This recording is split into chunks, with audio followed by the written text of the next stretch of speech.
بسم اللہ الرحمن الرحیم۔ السلام علیکم۔ یہ عجیب اتفاق تھا کہ میری بیوی جب بھی حاملہ ہوتی تو نوکر بہت خوش دکھائی دیتا اور کہتا صاحب جی میں باپ بننے والا ہوں، حالانکہ وہ صرف 14 سال کا تھا۔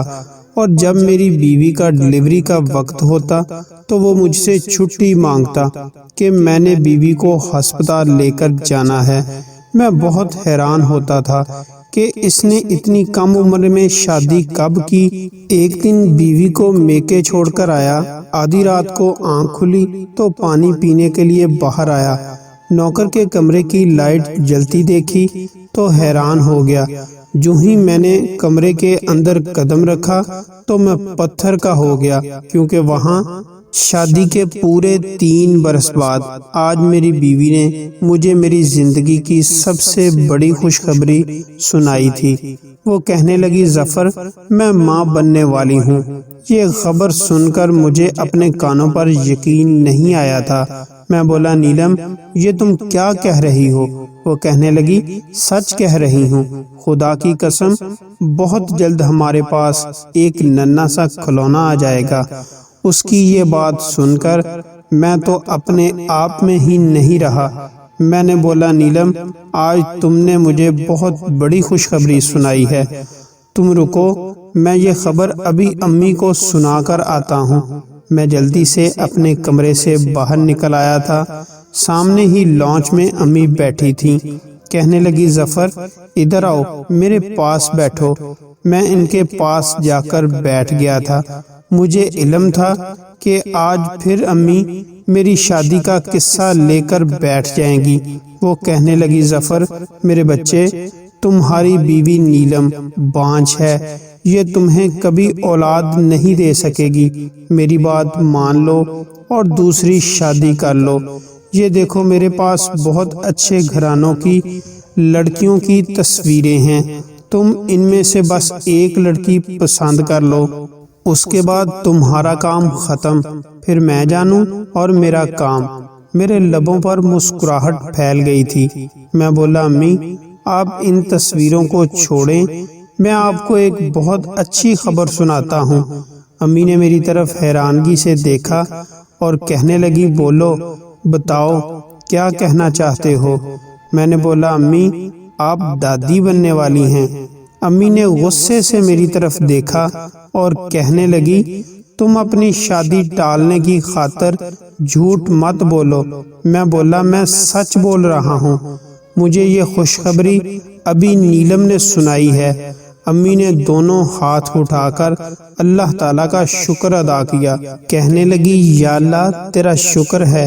میں نے سوچا تمام ملازمین میں مٹھائی اور کچھ اضافی رقم تقسیم کر دوں۔ میں باہر نکلا تو میرا ملازم کھڑا مسکرا رہا تھا، اس کے چہرے پر حقیقی خوشی نظر آ رہی تھی۔ میں آگے بڑھا اور بولا کیا بات ہے شاہد تم آج اتنے خوش کیوں ہو؟ وہ بولا صاحب جی میں باپ بننے والا ہوں۔ اس کی یہ بات سن کر میں بہت غور سے اس کے چہرے کا جائزہ لینے لگا۔ میں نے کہا یہ کیا کہہ رہے ہو؟ تمہارے چہرے سے تو نہیں لگ رہا کہ تم شادی شدہ ہو، میں تو تمہیں ابھی بچہ ہی سمجھتا ہوں۔ وہ ہنس دیا اور بولا صاحب جی میں ابھی ہوں تو بچہ ہی، مگر ہمارے خاندان میں جلد شادی کر دینے کا رواج ہے۔ میں ہنسا اور بولا چلو یہ بھی اچھی بات ہے، اور پھر میں نے ملازموں میں مٹھائی اور پیسے تقسیم کیے۔ واپس نیلم کے پاس آیا تو وہ مسکرا رہی تھی۔ میں بولا نیلم کیا تمہیں معلوم ہے ہمارا ملازم شاہد بھی باپ بننے والا ہے؟ نیلم کا رنگ ایک دم سے پھیکا ہو گیا تھا۔ میں نے کہا نیلم تمہیں کیا ہوا؟ تم اتنی پریشان کیوں ہو گئی ہو؟ وہ ایک دم سے حیرانگی سے بولی نہیں ایسی کوئی بات نہیں ہے، میں حیران اس لیے ہوئی ہوں وہ اتنی کم عمری میں باپ بننے والا ہو گیا ہے۔ میں ہنس دیا اور بولا ہاں میں بھی کچھ ایسا ہی سوچ رہا تھا، خیر میری تو یہی دعا ہے کہ اللہ تعالی ہم سب کو بے عیب نیک نورینہ اولاد عطا فرمائے۔ اس دن کے بعد میری زندگی بدل سی گئی تھی۔ شادی کے پہلے 2 سال تو نیلم کی سنگت میں بہت اچھے گزارے تھے، مگر جیسے ہی تیسرا سال شروع ہوا تھا تو لوگوں نے اولاد کے متعلق سوالات کر کر کے میرے ناک میں دم کر دیا تھا۔ امی نے بھی اپنا حکم نامہ سنا دیا تھا کہ ظفر تمہاری بیوی بانجھ ہے، یہ ساری زندگی تمہیں اولاد نہیں دے سکتی، تم اپنا مزید وقت ضائع مت کرو، بہتر ہے کہ تم دوسری شادی کر لو۔ امی کی باتیں سن کر جب بھی میں اپنے کمرے میں جاتا تو نیلم کو روتے ہوئے پاتا۔ وہ بار بار مجھ سے یہی سوال کرتی، ظفر آپ مجھے چھوڑ تو نہیں دیں گے؟ آپ اپنی والدہ کی بات مان لیں گے نا؟ میں اسے قسمیں کھا کھا کر یقین دلاتا تھا، مگر اس کے دل میں یہ ڈر بیٹھ چکا تھا کہ میں اسے چھوڑ دوں گا۔ اس کی تسلی کے لیے میں نے یہاں تک کہہ دیا تھا کہ نیلم اگر تم مجھے بچہ نہ بھی دے سکی تو میں تمہیں چھوڑوں گا نہیں، ہم بچہ اڈاپٹ کر لیں گے۔ خیر اب میری زندگی میں سکون آ گیا تھا۔ امی نے بھی میری دوسری شادی کے متعلق سوچنا چھوڑ دیا تھا اور نیلم کو بھی کوئی پریشانی نہیں تھی، اس نے بھی رونا دھونا چھوڑ دیا تھا۔ میں ہر ممکن حد تک نیلم کا خیال رکھا کرتا تھا۔ 3 سال بعد ہماری اولاد پیدا ہونے والی تھی، اس لیے میں بہت احتیاط کرتا تھا۔ خیر وقت یوں ہی گزرتا گیا اور نیلم کا پیٹ باہر آ گیا تھا۔ ایک دن میرا ملازم شاہد مجھ سے بولا کہ صاحب جی آج مجھے چھٹی چاہیے۔ میں نے بولا کیوں؟ خیر تو ہے؟ تم بہت پریشان لگ رہے ہو۔ وہ بولا صاحب جی بس آج میری گھر والی کی طبیعت ٹھیک نہیں ہے، مجھے امید ہے آج ہمارے گھر میں اولاد پیدا ہو جائے گی۔ میں یہ سن کر بہت خوش ہوا اور اپنی جیب سے اچھی خاصی رقم نکال کر اس کے ہاتھ میں تھما دی۔ میں بولا یہ پیسے رکھو اور اپنی بیوی کو کسی اچھے سے ہسپتال میں لے کر جانا۔ اس نے میرے ہاتھ سے پیسے تو تھام لیے اور بولا صاحب جی ہم غریب لوگ ہسپتالوں کے چکر نہیں لگاتے، ہمارے گھر تو ایک دن دائی آتی ہے اور ہمارے ہاتھ میں بچہ تھما کر چلی جاتی ہے۔ وہ بولا صاحب جی ہو سکتا ہے آپ کی بیوی کی بھی طبیعت خراب ہو رہی ہو، ایک بار آپ بھی ان کو جا کر کمرے میں دیکھ لیں۔ میں اس کی معصومیت پر مسکرا دیا تھا، پر اس کے لہجے میں کچھ ایسا ضرور تھا جس نے مجھے چونکا دیا تھا۔ وہ میری بیوی کے لیے نہایت متفرق تھا۔ میں نے اپنا سر جھکا دیا اور اپنے کمرے میں آ گیا۔ کمرے میں آتے ہی میں نے دیکھا اور حیران رہ گیا کہ نیلم درد سے تڑپ رہی ہے۔ وہ بولی ظفر میری طبیعت بہت خراب ہو رہی ہے۔ میں جلدی سے بولا یہ درد کب ہونے لگی؟ وہ بولی 1 گھنٹہ ہو گیا، میں آپ کے آنے کا انتظار کر رہی تھی۔ میرے ماتھے پر بل پڑ گئے تھے۔ میں نے کہا میری غیر موجودگی میں کمرے میں کوئی آیا تھا کیا؟ ہمارا ملازم شاہد آیا تھا یہاں؟ میری بیوی اپنا درد بھول گئی، میری جانب دیکھنے لگی تھی، اس کے چہرے پر فکر صاف ظاہر ہو رہی تھی۔ وہ بولی نہیں تو کوئی بھی نہیں آیا۔ اس مالی کا ہمارے کمرے میں کیا کام؟ آپ کیوں پوچھ رہے ہیں؟ میرا سر شرم سے جھک گیا اور اپنے آپ کو کوسنے لگا۔ ظفر یار تمہاری بیوی کی طبیعت خراب ہے اور تم اس سے کس قسم کے سوال کر رہے ہو؟ میں نیلم کے پاس جا کر بیٹھ گیا اور اس کے ہاتھ اپنے ہاتھوں میں تھما لیے اور میں بولا کہ تمہیں ہسپتال لے چلوں؟ اس نے نفی میں سر ہلا دیا اور کہنے لگی میں نے اپنی ڈاکٹر کو کال کی تھی، اس نے کہا ہے اگر تم نارمل ڈلیوری کروانا چاہتی ہو، جب تک زیادہ طبیعت خراب نہ ہو تو تب تک گھر میں ہی رہنا، گھر سے مت نکلنا، اور ڈاکٹر نے یہ بھی کہا تھا کہ گھر میں ہی درد برداشت کرنے کی کوشش کرنا۔ میں نے ہاں میں سر ہلا دیا کیونکہ مجھے ان عورتوں کے معاملات کی اتنی سمجھ بوجھ نہیں تھی۔ یہ عورتوں کے معاملات عورتیں ہی جانیں۔ میں نے آفس سے چھٹی لے لی تھی۔ میں نے سارا وقت اپنی بیوی کے ساتھ ہی گزارا۔ اس کا چہرہ بہت زرد لگ رہا تھا، ماتھے پر بار بار پسینہ بھی آ رہا تھا۔ میں نے کہا، کیا بات ہے، تمہاری طبیعت زیادہ خراب ہو گئی ہے؟ اس نے کہا، ہاں، مجھ سے اب مزید درد برداشت نہیں ہو رہا۔ میں جلدی سے گاڑی نکالی اور اپنی بیوی کو بٹھا کر ہسپتال لے گیا۔ تقریباً 3 گھنٹے بعد نرس سفید کپڑے میں لپٹی ہوئی ننھی سی بچی میرے پاس لے کر آئی۔ جب میں نے اپنی اولاد کو پہلی دفعہ ہاتھ میں تھاما تو میری آنکھوں سے آنسو گرنے لگے۔ یہ وقت کتنا عجیب تھا، میں مسلسل روتا چلا جا رہا تھا۔ خیر، میں نے اپنی بیٹی کا نام ماہنور رکھا تھا۔ جب مجھے نیلم کے پاس جانے کی اجازت مل گئی تو میں اس کے پاس گیا تو وہ بڑی افسردہ بیٹھی ہوئی تھی۔ میں نے کہا، نیلم، آج کا دن تو بہت خوشیوں بھرا دن ہے، آج کا دن تو خوشیاں منانے والا دن ہے، اور تم کیوں اس قدر اداس ہو؟ وہ بولی، ظفر، میں آپ سے شرمندہ ہوں۔ اس کی اس بات نے مجھے چونکا دیا تھا۔ میں نے کہا، کیوں، ایسا بھی کیا ہو گیا جو تم مجھ سے شرمندہ ہو؟ نیلم اپنے آنسو پوچھتے ہوئے بولی، میں نے آپ کو 3 برس بعد اولاد دی، اور وہ بھی بیٹی۔ میری بہت خواہش تھی کہ ہمارے گھر بیٹا پیدا ہو۔ میں نے کہا، نیلم، تمہارا دماغ تو ٹھیک ہے، مجھے بیٹی اور بیٹی سے کوئی فرق نہیں پڑتا۔ اللہ تعالیٰ کا لاکھ لاکھ شکر ہے، اور میرے لیے اتنا ہی کافی ہے کہ تم ماں بن گئی۔ میری لاکھ تسلیوں کے باوجود اس کا دل مطمئن نہیں ہوا تھا۔ وہ بولی، آپ کی والدہ اب پھر آپ کو دوسری شادی کے لیے مجبور کریں گی۔ میں نے بولا، اب ایسا کچھ نہیں ہوگا، تم بالکل بے فکر ہو نیلم۔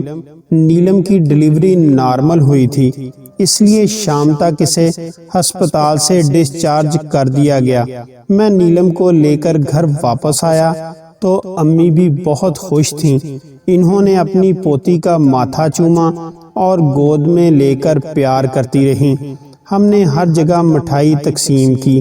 پہلی رات بچی کے ساتھ بہت مشکل تھی، بچی ساری رات بیدار رہی۔ پھر اگلی صبح میں نے دیکھا کہ شاہد باہر باغ میں کھڑا تھا۔ میں نے سوچا، اس سے جا کر معلوم کرتا ہوں اس کی بیوی اور بچہ کیسے ہیں۔ میں شاہد کے پاس گیا اور بولا، ہاں شاہد، کل سب خیر خیریت سے ہو گیا؟ اس نے ہاں میں سر ہلا دیا اور بولا، ہاں، میری بیوی نے بیٹے کو جنم دیا ہے۔ میں نے اسے بہت مبارکباد دی۔ میری بیٹی ماہنور کے آنے کے بعد میری زندگی بہت بدل گئی تھی۔ میں آفس سے گھر جلدی آ جایا کرتا تھا۔ میں شام کو اسے باہر لان میں لے کر بیٹھ جاتا۔ وہ پھولوں کو دیکھ کر بہت خوش ہوتی۔ اس کی ننھی ننھی کلکاریاں میری روح کو سراب کر دیا کرتی تھی، اور جب اسے بھوک لگی تو میں اسے کمرے میں لے آیا اور نیلم کو بچی تھما دی۔ نیلم بیڈ پر لیٹی ہوئی تھی، اس لیے فیڈر خود ہی تیار کرنے لگا۔ میں بولا، نیلم، ہماری نور تو پھولوں کو دیکھ کر اس قدر خوش ہوتی ہے جیسے کسی مالی کی اولاد ہو۔ میں نے تو عام سی بات کی تھی۔ جب فیڈر میں دودھ ڈال کر واپس مڑا تو نیلم کے چہرے پر بہت غصہ تھا۔ کہنے لگی، آپ کا کیا مطلب ہے؟ آپ کو لگتا ہے آپ کی بیوی بد کردار ہے؟ میں نے جلدی سے کانوں کو ہاتھ لگائے اور بولا، اللہ سے معافی مانگو، میں تو ایسی بات سوچ بھی نہیں سکتا۔ وہ چپ کر کے لیٹ گئی۔ میں پریشان ہو گیا تھا کہ میری بیوی کہیں یہ نہ سمجھے کہ میں اس پر شک کر رہا ہوں۔ خیر، تب مجھے آفس سے کال آئی۔ مجھے بتایا گیا کہ کوئی فارن کمپنی سے ہماری کمپنی کا وزٹ کرنے کے لیے آئے ہیں، اس لیے مجھے شام کے وقت آفس جانا پڑا۔ میں نیلم کو بتا کر گھر سے نکلا۔ اس نے منہ سے کچھ نہیں کہا، ہاں میں سر ہلا دیا تھا۔ مجھے علم تھا کہ نیلم مجھ سے ناراض تھی۔ خیر میں گاڑی میں بیٹھ کر آفس کی جانب رواں دواں تھا، تب میرے باس کی کال آ گئی۔ انہوں نے مجھے ایک فائل کے متعلق بتایا کہ وہ لے کر آفس آنا ہے، اس لیے مجھے آدھے راستے سے ہی گھر واپس جانا پڑا۔ میں اپنی دھن میں اپنے کمرے کی جانب بڑھ رہا تھا، کہیں میرے کانوں سے نیلم کی آواز ٹکرائی۔ وہ کسی سے مخاطب تھی اور کہہ رہی تھی کہ تمہیں پتہ ہے آج ظفر نے ماہ نور کے بارے میں کیا بات کی؟ وہ کہہ رہے تھے کہ ماہ نور تو کسی مالی کی بیٹی لگتی ہے۔ میں نے ایک جھٹکے سے دروازہ کھولا تھا۔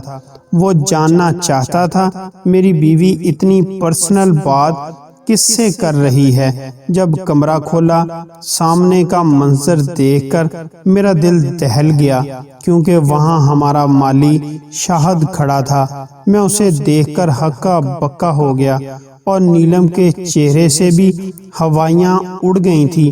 میں بولا، شاہد تم اس وقت یہاں کیا کر رہے ہو؟ تمہیں تو باغ میں ہونا چاہیے تھا۔ وہ جلدی سے بولا، صاحب جی مجھے تو بیگم صاحبہ نے بلایا تھا۔ میں جواب طلب نظروں سے نیلم کی جانب دیکھ رہا تھا۔ اس نے جلدی سے اپنے پرس سے 1000 کا نوٹ شاہد کے ہاتھ میں پکڑا دیا اور بولی، تم ان پیسوں سے اپنے بیٹے کے لیے کچھ لے لینا۔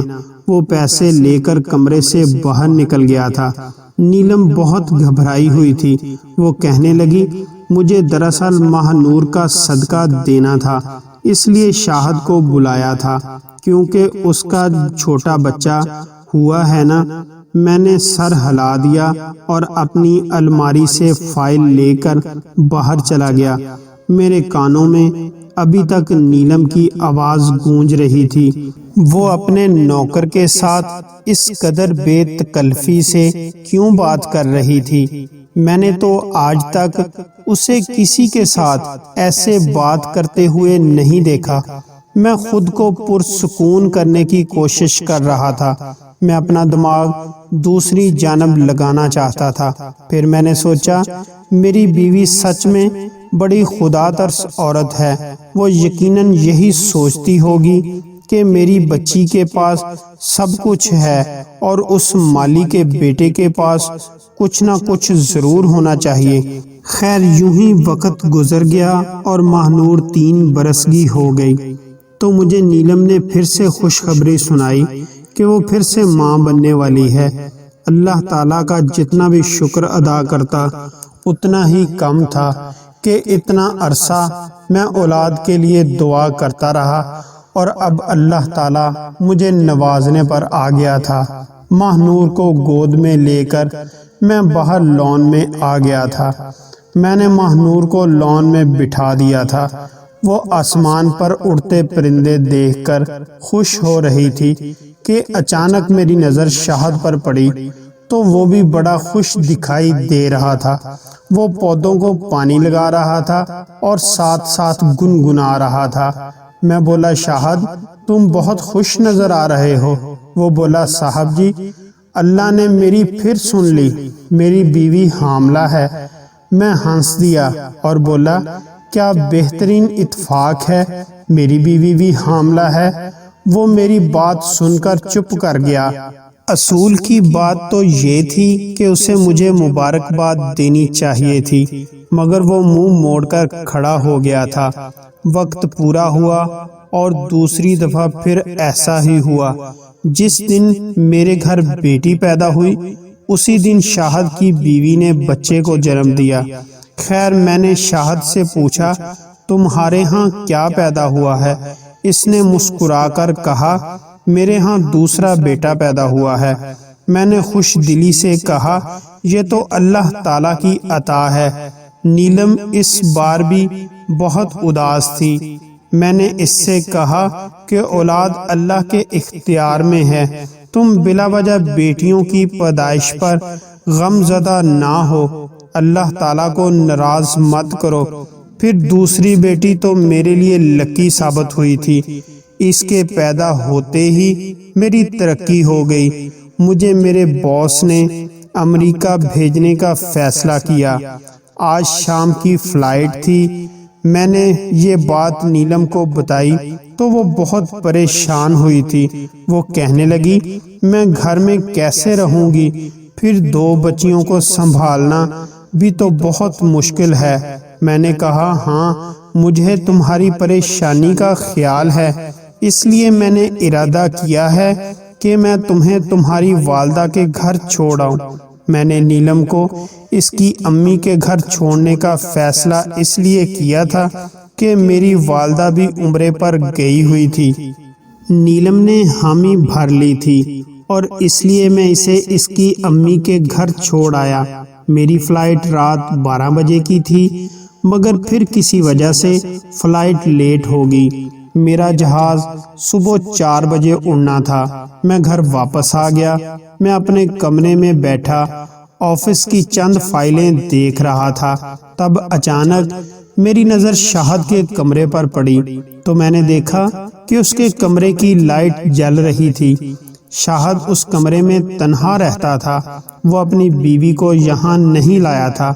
میں سوچنے لگا، نہ جانے اس وقت وہ کیا کر رہا ہے، کہیں اس کی طبیعت تو خراب نہیں۔ میں نے اس خیال کے پیش نظر جلدی سے اٹھ کھڑا ہو گیا۔ میں شاہد کے کمرے میں جا کر اس کی خیریت معلوم کرنا چاہتا تھا۔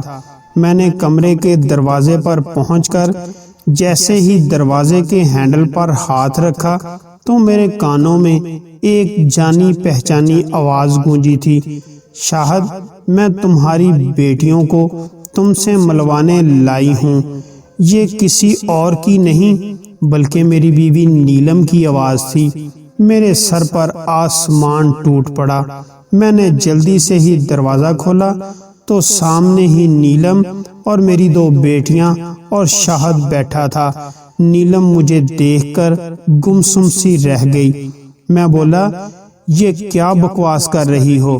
نیلم رونے لگی اور بولی، ظفر، میں ساری حقیقت آپ کو بتا دیتی ہوں۔ میں نے اس کے منہ پر زوردار تھپڑ مارا اور بولا، اپنی بکواس بند کرو ذلیل عورت۔ میں نے آج تک تم جیسی بے غیرت عورت نہیں دیکھی۔ دل تو چاہتا ہے کہ تمہیں ابھی طلاق دے کر یہاں سے نکال دوں۔ طلاق کا لفظ سن کر نیلم میرے قدموں میں گر گئی۔ بولی، خدارا میرے ساتھ اتنا بڑا ظلم مت کریں، میں بہت مجبور تھی۔ ظفر، شادی کے 3 برس بعد تک ہمارے ہاں کوئی اولاد نہیں ہوئی تھی۔ قصوروار کون تھا؟ کوئی بھی نہیں، کیونکہ اولاد تو اللہ تعالیٰ کے ہاتھ میں ہوتی ہے۔ وہ جسے چاہے اولاد سے نوازے اور جسے چاہے اس نعمت سے محروم رکھے۔ پھر سب لوگ مجھے ہی قصوروار ٹھہرا رہے تھے۔ میں بہت مجبور ہو چکی تھی۔ میں نے اچھی ڈاکٹر سے اپنا معائنہ کروایا تو وہ سچ ثابت ہو گیا۔ میری ساس جو مجھے بانجھ پن کا طعنہ دیتی تھی وہ سچ ہو گیا۔ میں سچ میں اولاد پیدا کرنے کے قابل نہیں تھی، پر میں یہ حقیقت آپ کو نہیں بتا سکتی تھی۔ اگر میں یہ حقیقت آپ کو بتا دیتی تو ظفر آپ مجھے چھوڑ ہی دیتے۔ اس لیے میں نے گھر کے مالی کو اعتماد میں لینے کی کوشش کی تھی۔ میں نے اس سے کہا کہ میں بچہ اڈاپٹ کرنا چاہتی ہوں، اس میں تم میری مدد کرو۔ وہ بولا، بیگم صاحبہ، چھوٹا منہ بڑی بات، میری بیوی حاملہ ہے، میرے پہلے ہی 4 بچے ہیں، اگر آپ کہیں تو وہ میں اولاد آپ کو دے دوں گا، پھر آپ کو میرا کچھ خیال رکھنا پڑے گا۔ شاہد گھر کا مالی تھا، اس لیے میرے ذہن میں خیال آیا کہ کیوں نہ میں گھر میں مشہور کر دوں کہ میں حاملہ ہوں، اور پھر میں نے شاہد سے ٹائم کا پوچھ کر ویسے ہی کیا کہ اس کی بیوی کی کب ڈلیوری ہے۔ میں نے شاہد کو اس کی اولاد کی خاطر 2 لاکھ روپے دیے، اور پھر شاہد کی بیٹی ہماری ماہ نور ہوئی۔ لیکن میرے دل میں بیٹے کی خواہش تھی، اس لیے میں نے پھر مالی شاہد سے کہا مجھے ایک بیٹے کی ضرورت ہے۔ وہ بولا میری بیٹی آپ کے لیے بچہ پیدا کرنے کے لیے تیار ہے۔ میں بہت خوش تھی، اور جس دن وہ حاملہ ہوئی شاہد نے مجھے بتا دیا، اسی دن میں نے آپ کو کہہ دیا کہ میں حاملہ ہو گئی ہوں۔ ظفر، میں نے یہ کھیل دوبارہ بیٹے کے لیے رچایا تھا، مگر اس بار بھی شاہد کے ہاں بیٹی پیدا ہوئی۔ میں وقتاً فوقتاً شاہد کی مدد کرتی رہتی تھی، اسی وجہ سے میرے سر سے بانجھ پن اور طلاق کا بوجھ اترا تھا۔ میں اسے اپنے کمرے میں بلا کر اس کی بیٹیوں سے ملوا دیا کرتی تھی۔ پھر آپ نے آج بتایا کہ آپ امریکہ جا رہے ہیں، تو میں نے شاہد سے کہا کہ تم اپنی بیوی کو لے کر ادھر آ جانا، ماں سے اس کی بیٹیوں کو ملوا دوں گی۔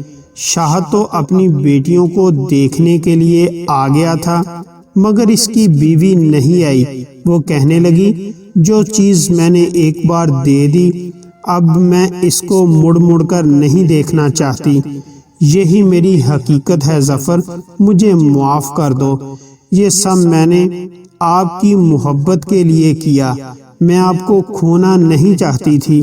میں ایک دم سے غصے میں بولا کہ نیلم، میں نے تم سے کہا تھا کہ میں بچہ اڈاپٹ کرنے کے لیے تیار ہوں، پھر تم نے مجھے گمراہی میں کیوں رکھا؟ تمہیں چاہیے تھا کہ تم مجھے سچ بتا دیتی۔ نیلم رونے لگی اور اس نے میرے سامنے ہاتھ جوڑ دیے تھے۔ اس وقت میرے سامنے ایک مظلوم عورت کھڑی تھی، جس سے اس معاشرے کے لوگوں نے اس حد تک مجبور کر دیا تھا کہ اس کی مجبوری اتنی بڑھ گئی تھی کہ وہ پیسوں کے عذب اولاد خریدنے تک آ گئی تھی۔ مجھے اس وقت نیلم پر بہت ترس آیا۔ میں جانتا تھا وہ چاہ کر بھی مجھ پر بھروسہ نہیں کر سکتی تھی، کیونکہ اس معاشرے کا مرد ہمہ وقت دوسری شادی کے لیے تیار رہتا ہے۔ ذرا سا موقع ملتے ہی وہ دوسری شادی کے لیے پہلی بیوی کو چھوڑنے کے لیے تیار ہو جاتا ہے، چاہے پہلی بیوی اس کا کتنا ہی خیال کیوں نہ رکھتی ہو۔ ذرا سی کمی پر وہ چھوڑنے پر تیار ہو جاتا ہے۔ میں آگے بڑھا اور نیلم کے آنسو صاف کیے۔ میں بولا نیلم، مجھے تم سے ایک گلہ ہے، تم نے مجھ سے اتنی بڑی بات کیوں چھپائی؟ وہ مجھے بے یقینی سے دیکھتی ہوئی بولی آپ نے مجھے معاف کر دیا؟ میں نے سر ہلا دیا۔